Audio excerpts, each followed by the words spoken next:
here in Shreveport, Louisiana, flying solo again as Pastor Tim and the crew and the team from Olive are in Japan still.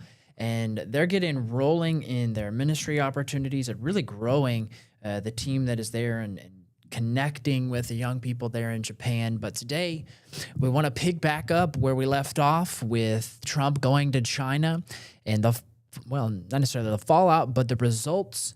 And we want to review a little bit of those negotiations as China has agreed to some of Trump's terms when it comes to Iran. There's obviously some differences when it comes to Taiwan, but now Iran becomes the focus. They are on the hot seat. We're going to get into what does that mean? What does that look like moving ahead? And how can we pray for the president and this administration moving forward and in dealing with Iran and as we get closer to these midterms. So stay with us today, wherever you're joining us, and we'll get up to date and we'll have some prayer points for us to follow throughout the rest of this week.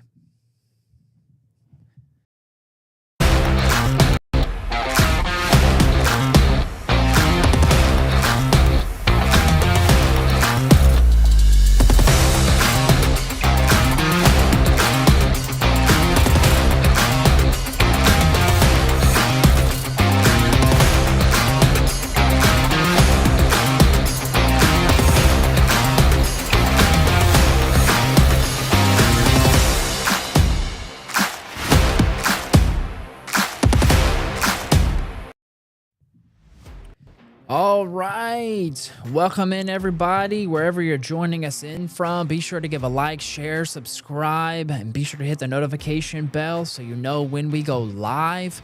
The algorithm loves to keep us silent. Today, we're going to pick right up where we left off in the results of Trump's visit to China. And Trump had some very interesting things to say, and President Xi of China said some interesting things and dynamics of how he's trying to present China to the rest of the world.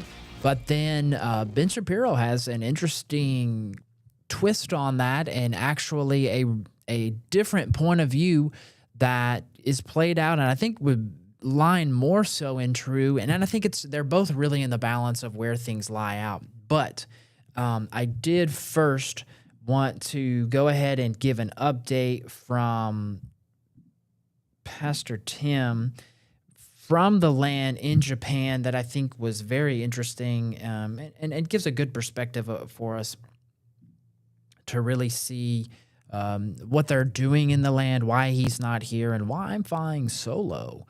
So here he is. Let me put this on the correct playback speed. And so you can hear from him. There's a quick update from him and the team there and some of the heart of the things that they're teaching and learning there and how they're able to really connect with the people there in Japan. So here's an update. I haven't had time to do another update. We've been very busy ministry this weekend in Kagawa, Suda Church. The team did an amazing job, and we were here outside visiting the region. Took them to their first Buddhist temple. On this island, there are 88 temples that people come here and make meccas in the Buddhism. There's Hannah. And so we want to teach the young people, the students, about what Buddhism is about, Shintoism. And came to this beautiful overlook. Let me flip it here so you can see how beautiful this is. This mountain here, the ocean, just, I'll have to say it's breathtaking. I have to admit that it is. And here's our team over here, catching some rays, learning a little bit. But it's one of the cities here in the Kagawa region. It's an island, like I said, just west of Osaka. It's a little bit southwest, but there it is. So we're training the young people, the students really especially, to understand the culture. What was interesting, we taught them a while ago, these Buddhists, most of them come here for prayer, but they're not like worshiping Buddha. I mean, obviously they do, but They're not saying, oh, how great Buddha is. They're there with their personal requests. Whether they need healing or they need money or they need marriage. And they're seeking Buddha to provide that for them. And we struggle with that Christianity too. We come to God and ask for something that we need instead of worshiping Him. So we're trying to show the parallels there, how that gets into the church as well. And just wanted to give you an update. We did 3 days of ministry. The young people did. Worked with children, the school. Also, we ministered the congregation yesterday. Amazing. We had 2 services. The young people shared how they hear God. And the pastor, one of the things he said was really interesting. He said that he told our students how blessed they are that they are in ministries that know how to hear God, and because that's the passion of the Japanese people. They want to hear. So that's what we bring, our portion here, and they see the beauty of that, and we want to release that beauty. Excuse my word there.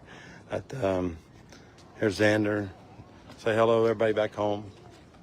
Oh, that's just, she can talk now. Chrissy, Mom and Dad, she can talk.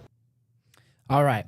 So that's a quick update from the team there in the land of some of the things that they were doing while we were sleeping and through the night, because they're complete opposites from being around the world. So they're continuing to be there. They'll be there the rest of this week and then half of next week as they make their journey back. So you'll be here stuck with me this week and next week.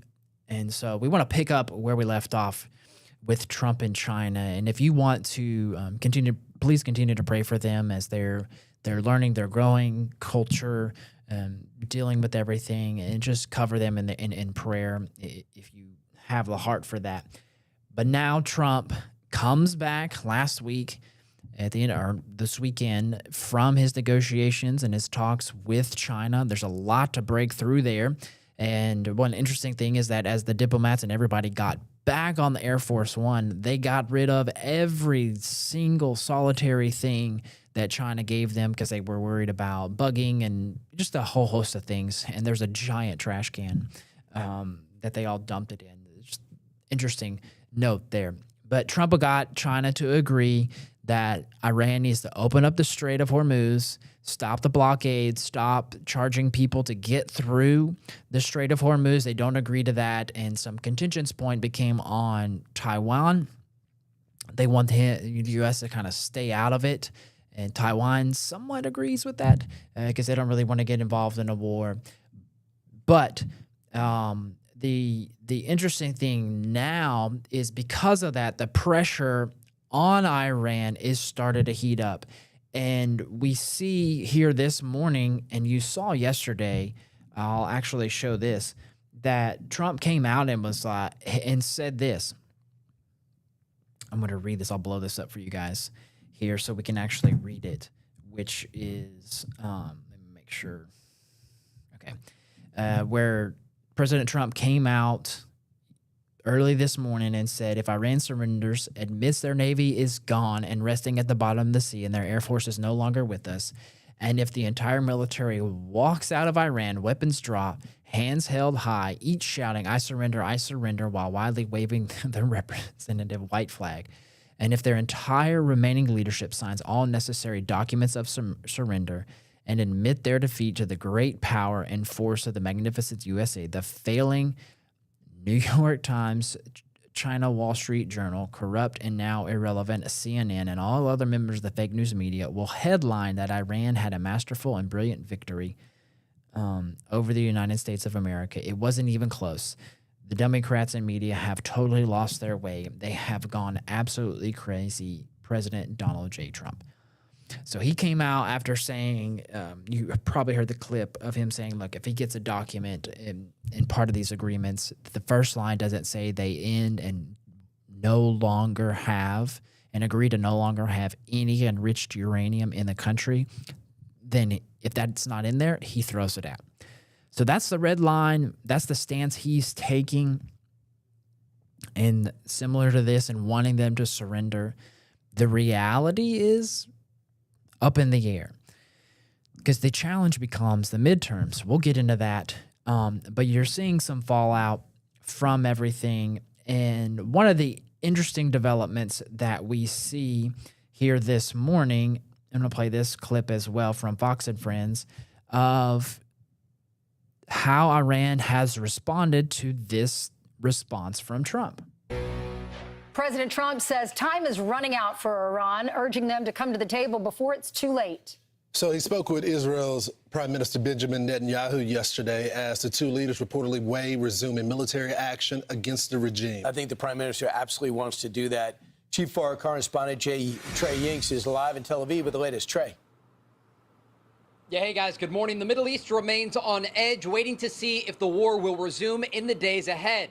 Overnight, President Trump taking to Truth Social with a new warning for the regime. He said for Iran, the clock is ticking and they better get moving fast or there won't be anything left of them. Time is of the essence. The president's post comes as reports indicate the Iranians have submitted a revised proposal to Pakistani mediators aimed at addressing some of the gaps in their previous response that President Trump described as a piece of garbage.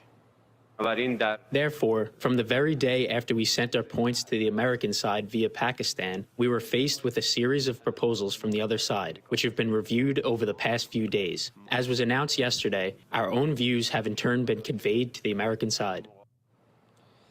While diplomatic efforts play out, the economic situation in Iran is getting worse each day due to the ongoing U.S. blockade of Iranian ports. CENTCOM says more than 80 commercial vessels have been redirected and 4 were disabled to enforce the blockade. A senior Israeli official told Fox News that early signs are developing of a fuel crisis in Iran, with long lines at gas stations being observed. It's getting exponentially worse, the official added. The economic situation is very, very bad. I mean, for 3 months now, the situation has completely deteriorated. Ever since these protests happened and the dollar price went up. Then, after the war started, the shop was basically closed for nearly a month. And now the situation is extremely bad. So here we see the clock running out in Iran for the administration there. But then you get, and I think this is quite an interesting dynamic, you get the flip side of that here in the United States, because you're starting to see even Speaker Johnson come out and say, hey, look, this is something we have to recognize. And if you remember back to the end of last year, early this year, the challenge from the Trump administration was saying, okay, hey, the economy hasn't been the greatest, but we're going to turn this around come 2026 because everything we've done up until this point has been kind of the steps and the foundation that we need to get the ball rolling on this economy. Well, here you have getting involved with Iran has kind of delayed that because of the oil crisis here, because of the Strait of Hormuz. And Speaker Johnson isn't even bringing it up. And Secretary of State Marco Rubio was asked yesterday in an extended interview with NBC, Tom Lamas, and he was asked this question, and here's his response. Viewers back home in America, every day Americans are spending more and more, and they're saving less and less. How do you explain to them, why is this taking so long in Iran? Well, first of all, I would say, obviously, it may seem like a long time from the perspective of other conflicts that we've seen in the past. It's only been weeks, not months, and certainly not years. But longer than the president has told the American people, well, to be we fair. achieved the missions of Epic Fury. We destroyed, there is no Iranian Navy. There is no Iranian Navy. They have small little speedboats with a machine gun on it, but that's not a Navy. They're actual Navy, and they had a Navy. They had a Navy that had carriers on them, not aircraft carriers traditionally, but the ones that could launch drones from. Those things are completely gone. I understand, but they the have strait no is closed. There's still uranium. Well, the straits are closed is their reaction to the aftermath of Epic Fury. They decided they're going to take the world hostage. And my point is, what they're doing now with the straits, they would have done once they acquired a nuclear weapon, or once they built their conventional capabilities where they could hide behind to a certain level. Understand what I'm saying by this. If you have 20,000 missiles, you can't possibly shoot down 20,000 missiles. I mean, they would overwhelm your systems. Once they established that point of immunity, not only could they hold the world hostage with a nuclear program, they could hold the world hostage with the straits. It's not the first time they've tried to control the straits. And what they're doing is illegal. It violates every law on the books in terms of international law, which all these countries in Europe and love to talk about. They have militarized the straits. They are threatening to sink commercial vessels that don't pay them a toll. That's unacceptable to the whole world, not just to us. Will Project Freedom return? Are we going to start bombing Iran again? The reason why Project Freedom stopped was at the request of Pakistan. And they said, the Pakistanis said, if you guys stop Project Freedom, we think we can get to a deal. And so in the interest of diplomacy, the president would prefer to have a diplomatic solution to this problem with Iran. We went ahead and agreed to stop it. By the way, we agreed to stop it. We had destroyers inside the Persian Gulf. We said, okay, we're going to stop. We're moving our destroyers out. They get fired upon by the Iranians. And that's the activity you saw last week. We still prefer, the president strongly prefers a diplomatic solution. We're going to continue to try to work on one. We've given this regime in Iran every opportunity to reach one. But part of the problem we're having, frankly, is they're divided internally. Within Iran, they're divided internally, and it makes it hard to get counter proposals from them. On that point. Okay. So we've talked about this of being the kind of dynamic that this administration is dealing with when they're trying to negotiate. The challenge is, okay, who's in charge? We've talked about the 4 different dynamics. You have the current military, not the IRGC, the military, Iranian military itself. So think back to World War II. You had the German military. That's kind of where the Iranian military falls into play. And then you have the IRGC, which would have been like the SS. And then you have the elected political leaders, same politicians as would have been in Germany. And then you have the theocracy. Those would have been the actual Nazi party within the government, not necessarily just in the military. So these are the 4 different dynamics that are trying to present to the world that one of them is in control. Who you don't know, and you're seeing that play out when ships try to go through the strait. Let's say one of them is in control. If they are in control, they're in control very poorly because they can't control the government, which is why you saw the clip a couple weeks ago where the Indian captain who was saying, hey, you told me we could leave, but then you shot at me. China's now saying again, hey, you can't put tolls on that. We don't want that. Then you have the economy itself within Iran crumbling because and Rubio pointed it out in one of the interviews and talked about it a little bit there about how, look, if they don't continue to produce oil and get oil out of the strait, they're either going to have to smuggle it out some other way, or they're going to have to shut down their oil production capacity because they have nowhere else to put it, which if they were to shut it down, it would take years for them to be able to bring it back online to the point where they're producing right now. So Iran has a bit of a challenge, as well as the United States, and we'll touch into that. But I want to go back to China because in the talks, the public talks that President Trump and some remarks that President Trump and President Xi gave, there's this term called the Thucydides trap that's been put out there, and I want Ben Shapiro to explain this a little bit because he understands it. He's done the history on this. But I think it's very important for us to understand part of the mindset that is coming from China, Iran, and Russia that tries to present itself in a position to where they're in control and how they're asking the United States to make a stance and or start maneuvering around, and they're trying to show their control in this situation. But here's Ben on this and kind of explaining, and then this is really important for us to understand moving forward if we're going to pray properly of understanding the times and seasons. This is important. Okay, so then Xi started talking about the things he actually cares about. So Xi asked if we can avoid the so-called Thucydides trap. Here's what he had to say. Currently, transformation not seen in a century is accelerating across the globe, and the international situation is fluid and turbulent. The world has come to a new crossroads. Can China and the United States overcome the Thucydides trap and create a new paradigm of major country relations? Can we meet global challenges together and provide more stability for the world? Okay, so the Thucydides trap is a term that was coined by a Harvard professor named Graham Allen. And it essentially is a theory that when you have a rising power that threatens a global power, conflict generally follows. So the model, the Thucydides model, because he's an ancient historian, would have been the rise of Athens, which threatened the regional domination of Sparta. And so Sparta saw Athens rising, and so that made war inevitable, Sparta trying to shut down Athens to prevent them from overcoming them. There's only one problem here. China is not Athens, and we are not Sparta. China is not, in fact, the rising power, and we are not the declining power. Actually, if conflict arises in this moment, it would not be because of the so-called Thucydides trap. It would be much more in line with this sort of closing window theory. And that's the theory. And this is important. I'll let him continue here. This is important, the dynamic. So China's trying to present itself as a growing power, and we're the weakening power. Whether that's true or not is less of a concern right now. It's more about what is actually happening.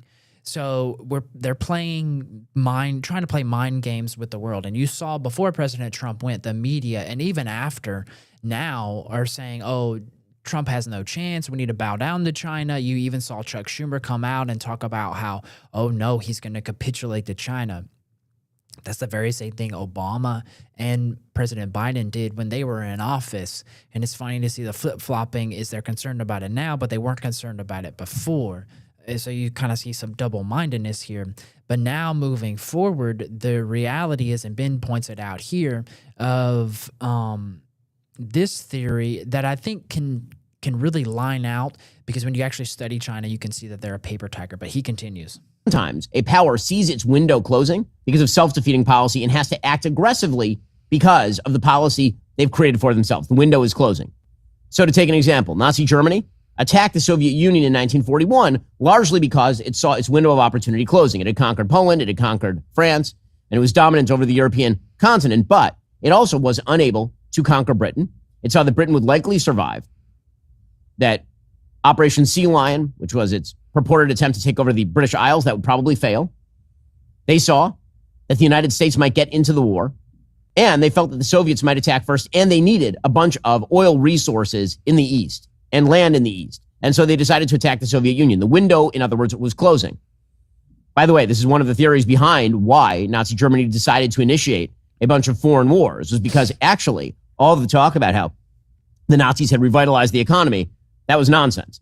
They had created a kind of Chinese-like economy in the sense it was heavily regulated, heavily subsidized, heavily controlled, government down, massively debt-ridden, and then they had to invade other countries for resources. And that would be the real risk here, is that China feels threatened, that Xi has actually put China's economy on a road to nowhere. They have a demographic problem, they have a military problem, they have an economic problem, and so China might lash out knowing that their window is closing. So what can the United States do about that? Well, we have to ease their transition back into second-rate status, which means... And so his resolution is they get them to admit that they're second class. Whether they'll do that or not is completely up in the air. Internally within China, there is a dispute, and there's been coup attempts within China to overtake Xi Yi, and there have been prophecies about how those underneath him are actually worse than he is. And so there's a power play there, both internally and within the world, of how do you present China to the world?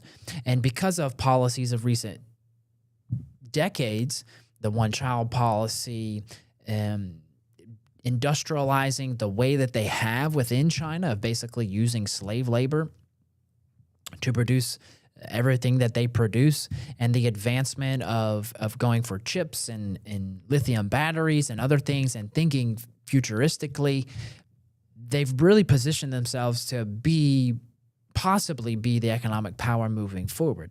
Again, we go back to Chuck Pierce and his prophecy that he's put in several books. One of them, The Future War of the Church, where he talks about in the 80s, he had a prophecy, a dream that showed China was on its path, unless we do something about it, to be the world power by 2030. And they have a 2030 agenda that they're focusing on to try to do that. Trump coming in office has pushed that back and delayed that. Biden coming back has brought that closer to it. Now Trump is kind of pushing that out. So you're seeing this timelines change for them, but then also taking out Venezuela and now going after Iran has really harmed China's progress towards achieving that 2030 economic world domination. And so as you see this, there is a point for the America to play. And President Trump's focus has been Operation Freedom.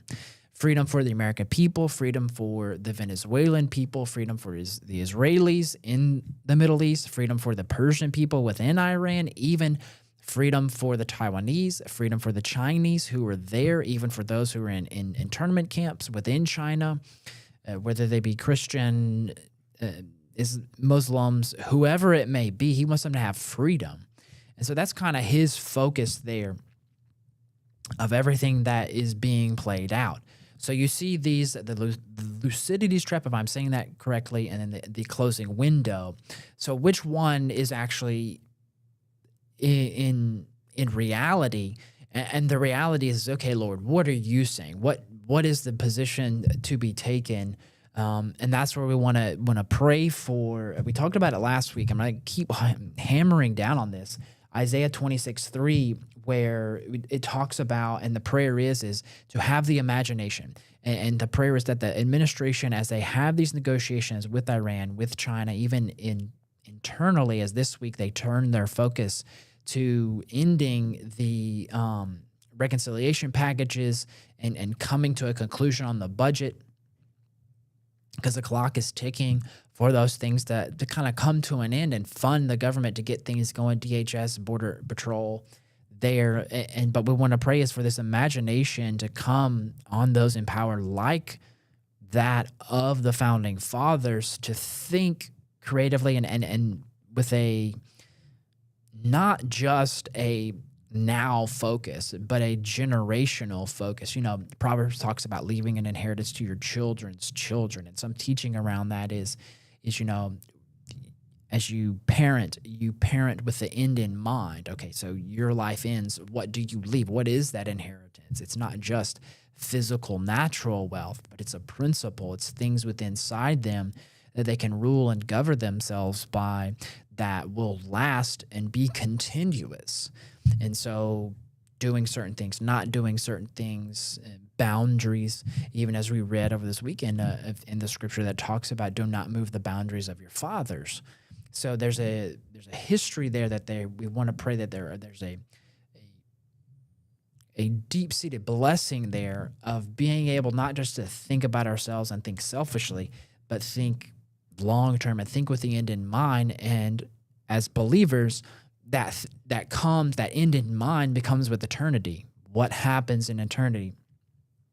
And so we want to continue to pray that for this administration. Obviously, they're not perfect. They have some things they need to deal with. But like you saw this weekend, the Rededication 250, were many good things that came out of that in just having the heart of the nation turn back like that of the Founding Fathers to God.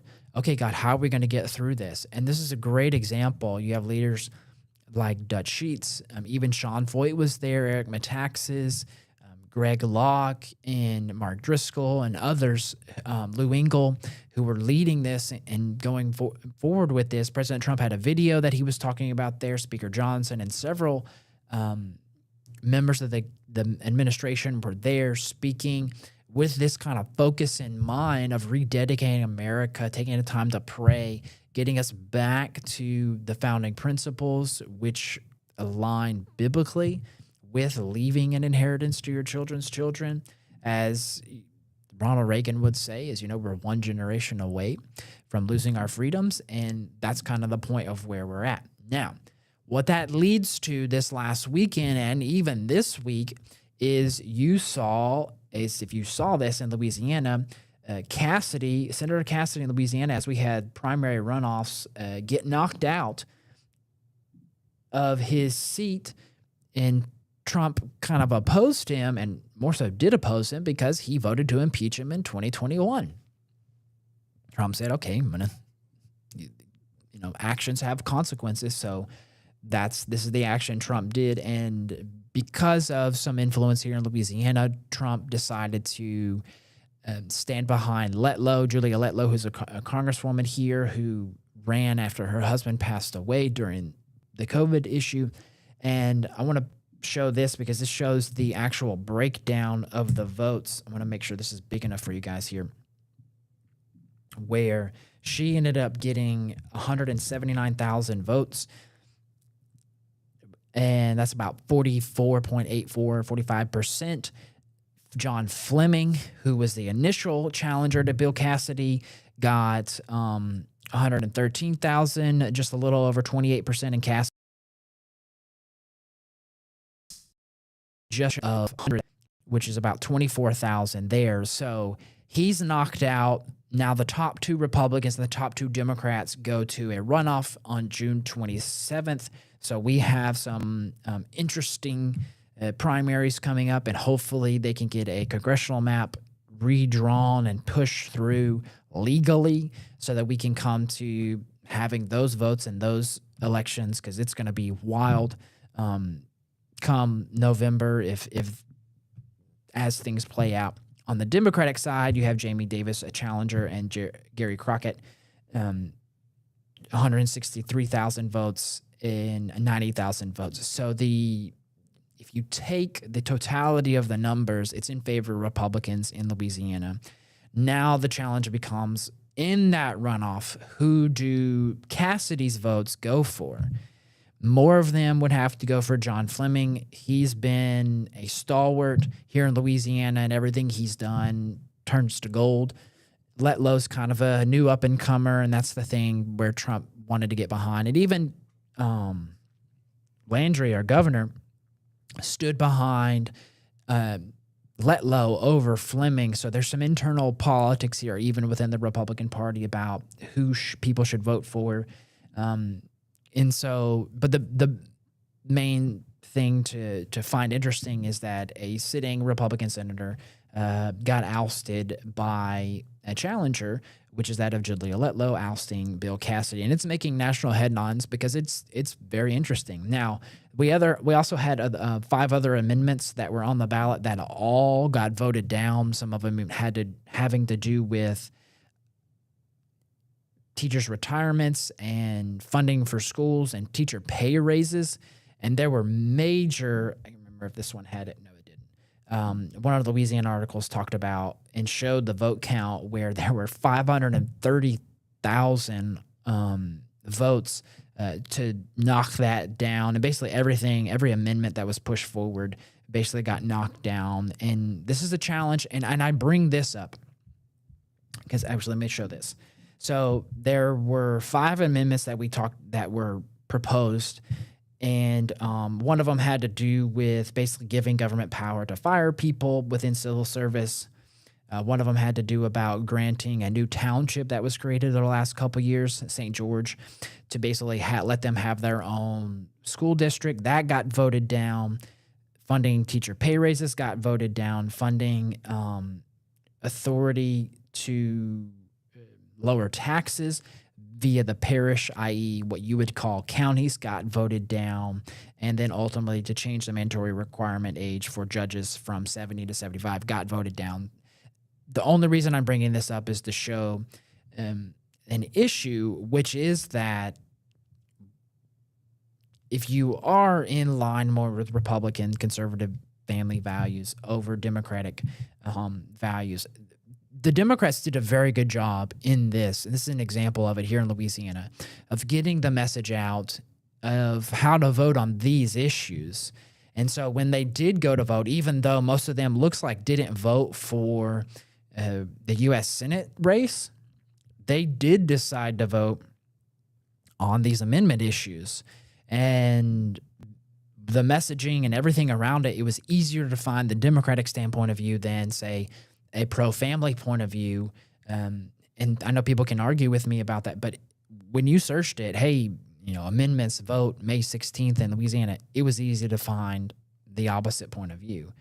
And so, and the way the amendments were written for it to fail, unfortunately. And so, but I bring that up because Governor Landry over the weekend, and this is just to show the very interesting dynamics here in Louisiana, where he came out over the weekend and said that in light of Amendment 3 falling short, I want to make it very clear. If our teachers don't get a permanent pay raise, nobody in state government gets a pay raise, and I mean nobody. If you can hear Governor Landry say that, you understand how authoritative he's trying to come across there by saying this. So we have some interesting dynamics here in Louisiana coming forward. But then you have a vote tomorrow in Kentucky where Thomas Massey is on the ballot, if I could pull this up here. And you have that primary election coming up. They have some other things, so if you are in Kentucky, be sure to look it up. But Trump is backing former Navy SEAL Ed Gallerine, if I'm pronouncing that correctly, who President Trump wants to use to get Thomas Massie out. Thomas Massie is a libertarian, like Rand Paul, basically is an isolationist and votes against almost everything Republican. Rand Paul's a little bit more moderate than Thomas Massie, but the challenge here is because Trump's upset, he's going to back somebody to get him out.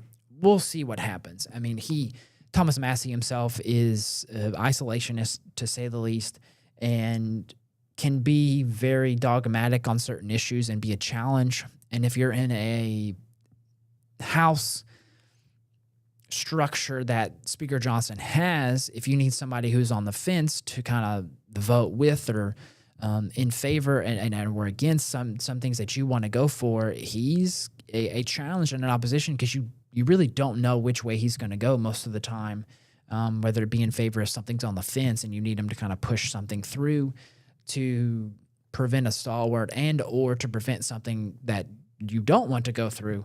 So he's been a challenge there in President Trump. So we'll see that play out tomorrow in Kentucky because the challenge is this for this administration is MS Now, which was formerly MSNBC, is everybody's talking about this. This is obviously an opinion article. It's how Trump's economy is failing America. And I bring this up because just like Iran's in the hot seat, so is President Trump. And people like a Thomas Massie, independents are polling, and when you go deeper, you can challenge it a little bit. But the polls that are being pushed forward and are the most popular from mainstream news media is that Trump is kind of losing favor with the moderate voter, who he's going to need come the midterms at the end of the year to possibly retain control of the House and the Senate for the Republicans. And the economy is doing the very opposite of what he said. You know, he came out several weeks ago saying that, once we deal with this Strait of Hormuz, the gas prices are going to plummet. Okay, when is that? How will you come to that? There's reports now this morning that Pete Hegseth and the military are preparing maneuvers to make the next step in Iran to end the blockade and then to go in and get the enriched uranium that's there and pull it out. The challenge is if there's any hiccup there and they're delayed, you're going to have an even more of an uproar from, let's say, even Republicans who are on the fence, the likes of what is being termed the woke right, and the horseshoe effect, if you understand that, with your Candace Owens, Tucker Carlson's, Megyn Kelly's, and the host who follows in line with them. And again, we've warned you about those people, saying that, hey, this is kind of where they're at, and you're seeing that. And so now this stuff is coming to fruition, and the challenge is, okay, how does Trump handle this? Because when it comes to presidents in their second term and the end of their second term after the midterms, they have a history, whether it be Bush, Reagan, and even Obama, Clinton, they all tend to fall off because, in a sense of, they either, like, let's take Bush and Reagan, they fall off in upholding the principles that they stood for because, hey, they're president, they're tired, they're worn out from this. I think Trump's the one president who can handle this because he comes from this type of environment to begin with, of the fast-paced moving business world. He would be the one president who would say, okay, maybe he can handle this. But the reality is this is where people kind of, even the American people, fall asleep on what's actually going on, what's the issues at hand. And so, maybe God's using the Iran issue to keep people engaged and praying. And that's where we want to be. We want to continue to stand and pray for this administration. Pray that Isaiah 26:3. Let them have that imagination via the Holy Spirit, like the founders, to be able to navigate and stay engaged rather than be burnout. Let them be a fresh wind to come in and help deal with this. And you're seeing the issue with the fountains in front of the Lincoln Memorial. of getting rid of the algae, coming in and saying, hey, we're just going to do this. And Trump's bragging about this. He's got to follow through. And if there's any chance come the midterms that these things aren't resolved, that gas prices don't go back down, this will really show where the heart of the people is. And I know there were a lot of people who are really excited about the results of the last election. But if you go back to, let's say, Obama, and then, okay, he got elected, but then come midterms, the American people, because Obama and his administration didn't do what they said, had a referendum against them and voted in those to kind of challenge them and stop them, and putting Republicans more in position to control the blockade of votes so that their agenda couldn't get pushed forward. Go back to Clinton. Clinton actually went along with it. It did some great things for the economy because of it. Obama, not so much. They just did whatever they felt like they wanted, and then you have to come back and deal with it through the Supreme Court. But the reality is to say this. President Trump, he's still human, even though we would agree with some of his policies. We're happy with what just happened this weekend on the Rededicate 250 and praying and setting aside a day to pray and fast for this nation, to rededicate ourselves back to the heart of the Father. We agree with those things, but he's still human. He can make mistakes, and we don't want to sit here and worship him and treat him like a god. We want to say, okay, he's human. We agree with him on some things, good Trump, bad Trump. Which one will we get today? That Daily Wire and Ben Shapiro used to say all the time, leading into the 2016 election. So we want to continue to pray for this administration. Pray for President Trump, Marco Rubio, J.D. Vance, Pete Hegseth, all those involved, the military, because as we've had dreams, and you're seeing things play out within the military, knowing the back and forth they're having, because same thing we're seeing publicly with Republicans and Democrats, you're having that same thing happen behind closed doors and probably at a more intense level because, cameras aren't on them, so they can act differently. And want to pray that they're able to handle that and walk through that with the Holy Spirit, keep their cool, and stay focused on the focus that the president is pushing. And we would agree with this, which is freedom. And Speaker Johnson talked about the three S's, the faith, family, and freedom. And so that's the focus of this administration. That's the focus of Speaker Johnson and others like him who want to allow people to have the opportunity, like in countries like Venezuela and Iran and China and elsewhere throughout the world, to be able to be, whether it be religion or economy, have the freedom to be able to make decisions for themselves and go and do the design like Roger spoke about yesterday that God has called for them to walk into. So we want to end on that note. Continue praying for this administration to have that presence of the Holy Spirit with them, to have that reimagination like the founding fathers, to think differently. Don't just listen into political opinion. Don't just go off of what studies and what politicians and every pundit is saying, but think through this and get alone with the Lord, even just with their own thoughts away from everybody, to think through these processes.